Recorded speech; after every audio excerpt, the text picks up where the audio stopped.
스스로 원하는 것을 만들고 욕망하라. 스스로 원하는 것을 만들고 욕망하요.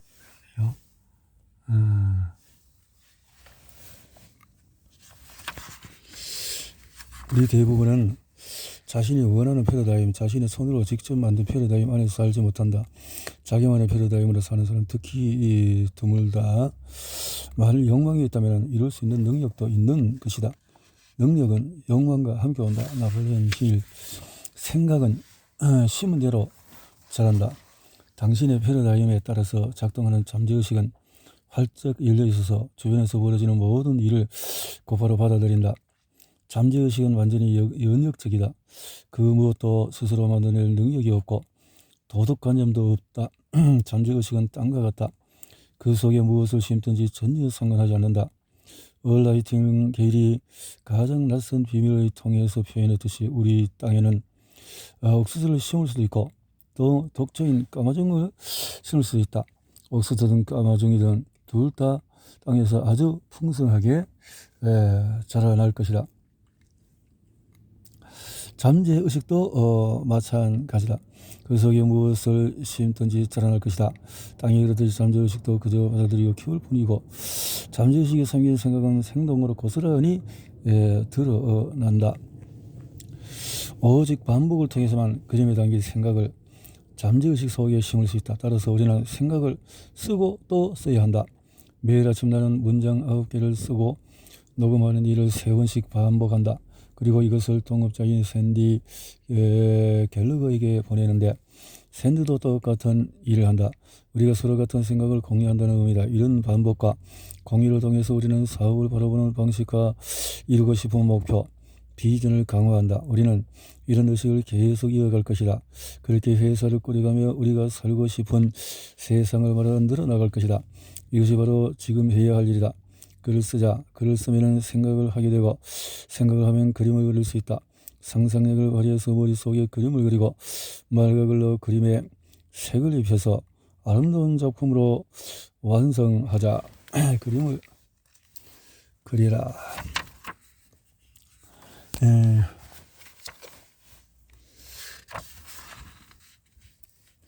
몇 번이고 반복해서 쓰는 것은 잠재의식을 통해서 보편적인 지성에 심는 것이다.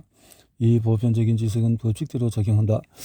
이것은 당신이 아프리카의 한가운데 있든지 시카고 한복판에 있든지 어디 있든지 상관없이 모두에게 똑같이 적용되는 법칙 중의 법칙이다.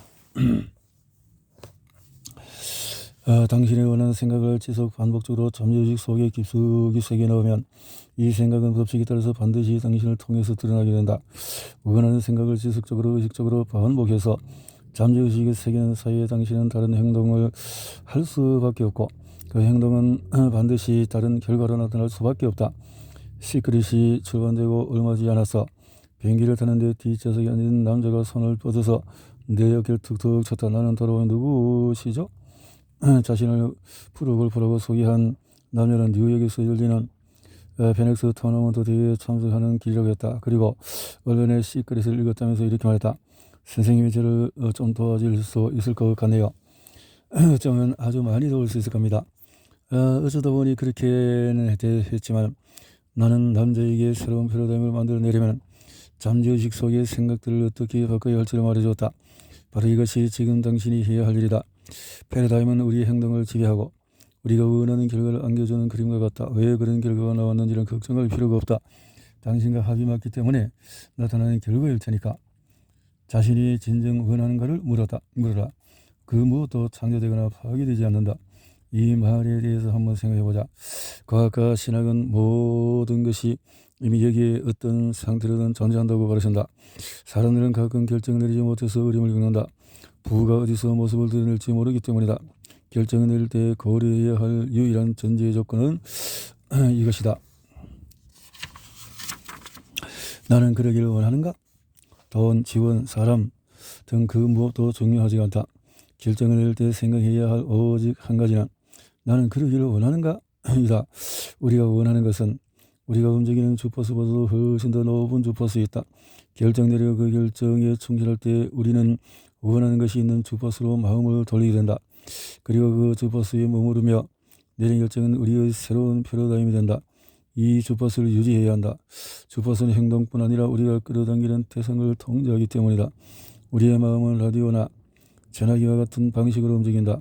그렇기 때문에 우리가 욕망하는 가치의 주파수에 맞춰서 움직여야 한다. 내가 15살이었을 때 우리 집에 처음으로 전화기가 생겼다. 50명 정도 되는 사람이 한 번호를 공유해서 쓰는 공동전화였다. 왜 당시에는 공동전화라는 것을 썼을까? 무한히 많은 주파수가 존재한다는 사실을 몰랐기 때문이다. 일단 이 점을 짚고 넘어가자. 지금은 당연히 아는 사실이지만 지구상의 모든 사람이 각자의 전화번호를 가질 수 있다. 세상에는 무한히 많은 주파수가 존재하기에 수백만 개의 전화번호도 존재한다. 우리가 쓰는 전화번호는 주파수다. 우리 마음 속에 쓰는 패러다임이 주파수다. 잠재의식 속에서 그림은 우리가 존재하는 주파수이며 우리가 무슨 일을 하고 무슨 일이 다가올지를 지시한다. 이 책을 집필하는 동안에 바깥 세상에서는 팬데믹이 진행되고 있었다. 슬픈 일이긴 하지만 이 사건이 나를 멈추지는 못할 것이다. 나는 법칙에 따라서 움직이고 있고 따라서 내게 필요한 모든 것이 끌려올 것을 안다. 내가 온전히 필요로 할 때 그 전도 그 후도 아닌 바로 끌려올 것이다. 그때 그 법칙이 작동하는 방식이다. 그러니 나는 인내심을 갖고 내가 원하는 것이 있는 주파수에 머물기 위해 필요한 일을 해야 한다.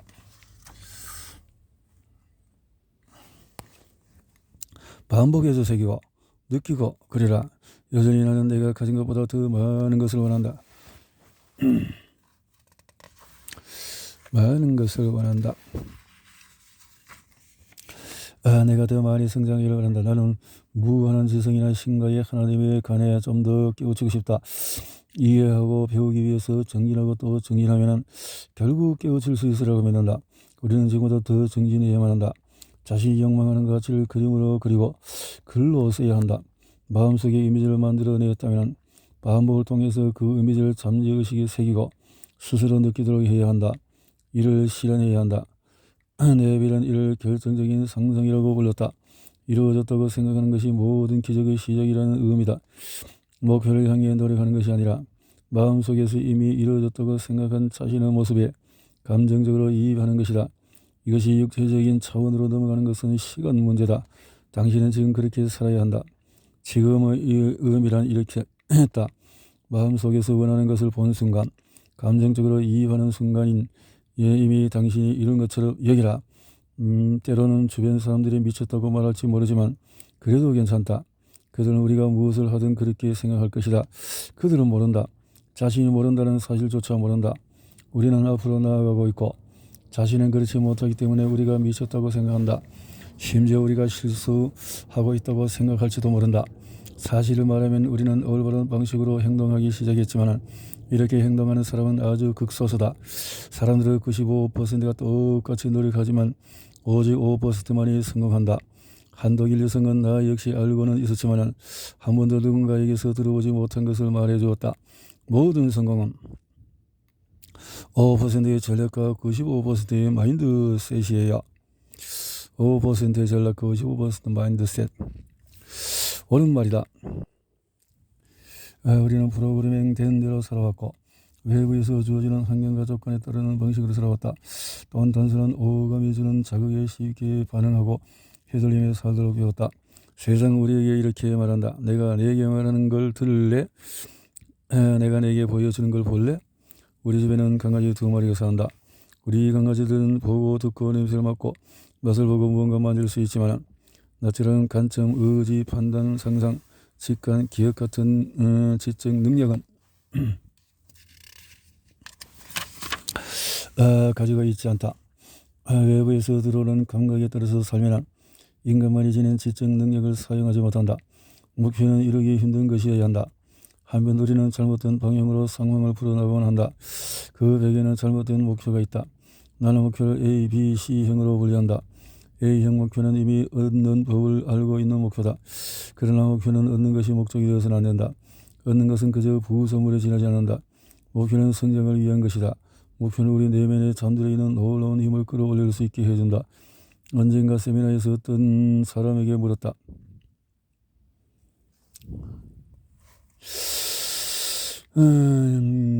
자, 그렇다면 4년 전에 폰티아크 차를 샀는데 그건 맞네요. 네. 그래서 그건 좋은 목표가 아니에요. 이미 당신은 어떻게 새 폰티아크를 가질 수 있는지 알고 있어요. 빵을 사려고 가게에 가는 것은 목표가 아니에요. 뭐 그래도 계속 빵을 사러 가겠지만요. 하지만 그 행동에는 더 나아질 수 있는 성장이 이럴 게 없죠. 한편 B형 목표는 자신이 할 수 있다고 생각하는 목표다. 이 사람이 제게 빚을 갚았어요. 그리고 이렇게 저렇게 일이 진행되면 제가 세운 목표를 달성할 수 있어요. 라는 식이다. B형 목표는 그렇게 목표에 달성되는지 아는 것이다. 달성할 수 있는 목표다. 방향으로 목표는 이루기 힘든 것이어야 한다. C형 목표는 어떻게 이룰 수 있는지 도무지 알 수 없는 것이다. 명확하지 않고 이전에 해봤던 그 무엇과도 다르지만 당신이 분명히 원하는 것이다. 내가 원하는 집이고 내가 원하는 직업이다. 내가 원하는 사업이고 내가 원하는 업적이다. 그렇지만 어떻게 해야 할지 알지 못한다. 돈도 없고 시간도 없고 현실로 이룰 수단도 없다. 하지만 당신은 원한다. 바로 이 사실의 목표를 이루기 위한 유일하고 진정한 전제 조건이다. 당신이 진정으로 원해야 한다. 무엇을 원한다는 것은 인간이라는 존재의 본질, 즉 내 안의 완벽성에서 비롯된다. 내 안의 완벽하고 영적인 DNA 동기를 부여하고 진정을 원한다고 스스로를 밀어붙이는 것이다. 73년 일리노이주 글렌뷰시 메이플우드 레인가에 있는 집에서 생긴 일이다. 나는 나이팅게일 코넌트에서 막 사직하는 상태. 사직을 재거나 완전히 혼자. 나는 펜을 꺼내서 혼잣말로 나는 세계 곳곳에서 운영하는 회사를 만들 거야. 직원도 어떤 도움도 얻는 그런 데에 내 생각이 있었다. 앤드류 카네기가 말하듯이 마음속에 품는 생각은 두려운 것이든 숭배하는 것이든 쉽게 접근할 수 있는 가장 편안하고 적절한 형태를 곧장 갖추기 시작한다. 나는 이루고 싶은 일을 생각하는 순간 성경에 등장하는 욥이 겪는 극심한 고통을 떠올렸다. 내가 두려워하는 그것이 내게 임하고 내가 무서워하는 그것이 내 몸에 미쳤구나. 무언가를 두려워하면 두려워하는 그 대상을 끌어당기게 된다. 나는 어떻게 실현할 수 있을지 모르면서 노트에 이렇게 썼다. 나는 세계 곳곳에서 운영되는 회사를 만들 것이다. 지금 나는 전 세계 89개국에서 회사를 운영하고 있다. 텔레비전 방송국을 세웠고 전 세계 방송을 할 수도 있다. 세미나를 생중계하면 119개국까지 연결이 된다. 1973년에 마음속으로 상상한 그림이 정말로 현실이 되었다. 지금 나는 약 3,000명의 컨설턴트와 함께 일하고 있고 이제 그 수가 10만 명이 되기를 원한다. 아직 목표에 도달하면 멀었지만 지금 나는 마치 이뤄낸 듯이 생각한다. 내 의식 속에서는 이미 이뤘기 때문이다. 시형 목표를 가지면 예전에 가보지 못했던 곳으로 갈 수가.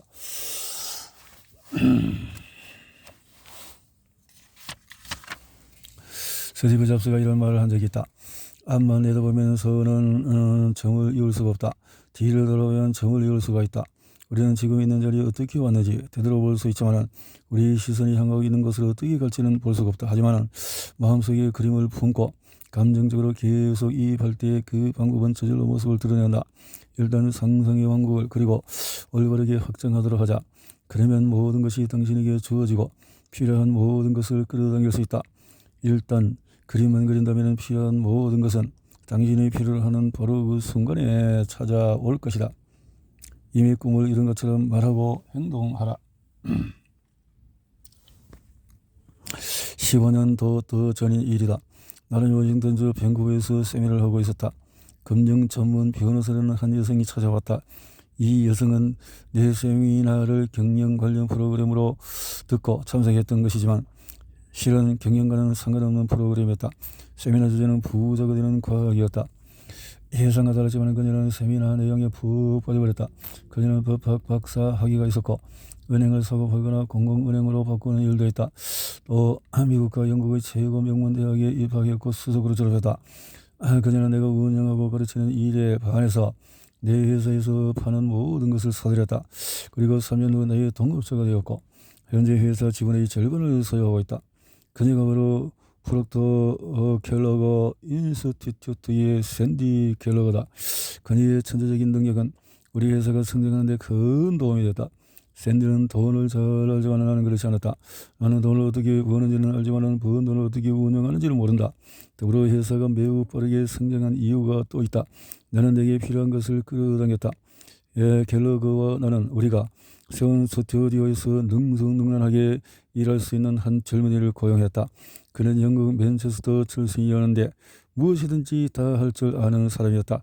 심지어 원한다면 영국에서 전화기 하나로 미국의 스튜디오 상황 관리도 가능했다.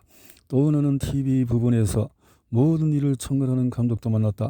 우리는 우리가 아는 사람 중에서도 가장 뛰어난 사람들로 팀을 꾸렸다.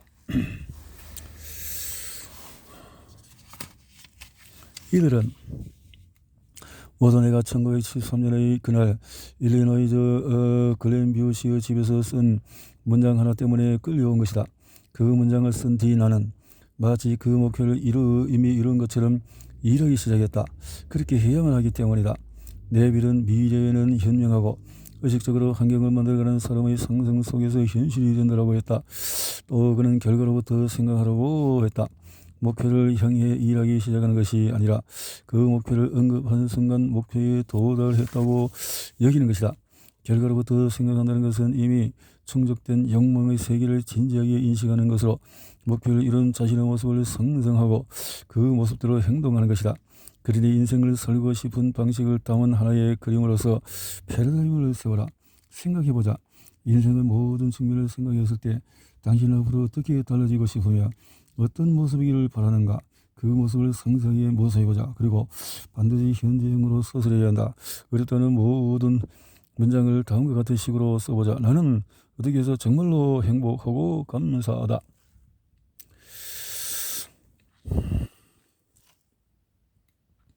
혹자는 이런 방법이 너무 멀리 가는 것이 아닌가 우려한다. 그들의 목표가 적어도 어느 정도는 현실에 뿌리를 두고 있어야 한다고 말한다.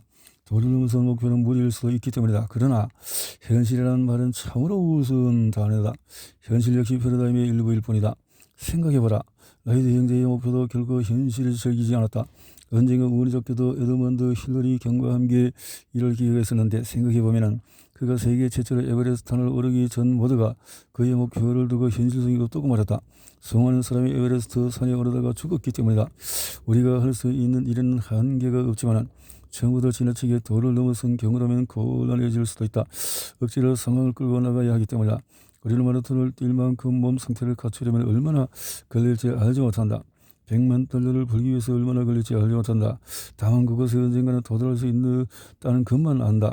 또 사람마다 필요한 시간은 모두 다를 것이다. 새로운 패러다임은 하나의 생각이고 하나의 씨앗이 뿌리를 내리는 데는 잉태의 시간이 필요하다.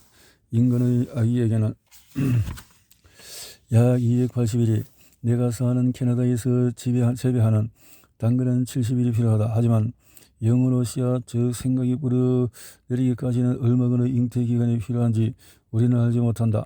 실은 그 누구도 생각의 잉태 기간을 알지 못한다. 당장은 추측할 뿐 보통은 틀리게 추측한다. 지금까지는 잉태 기간을 정확하게 추측해서 마음속으로 시각화한 날짜에 맞춰서 목표를 달성한 사람을 2명 정도 봤지만 이런 일은 흔치 않다. 그럼에도 우리가 할 수 있는 일에는 한계가 없다고 생각한다.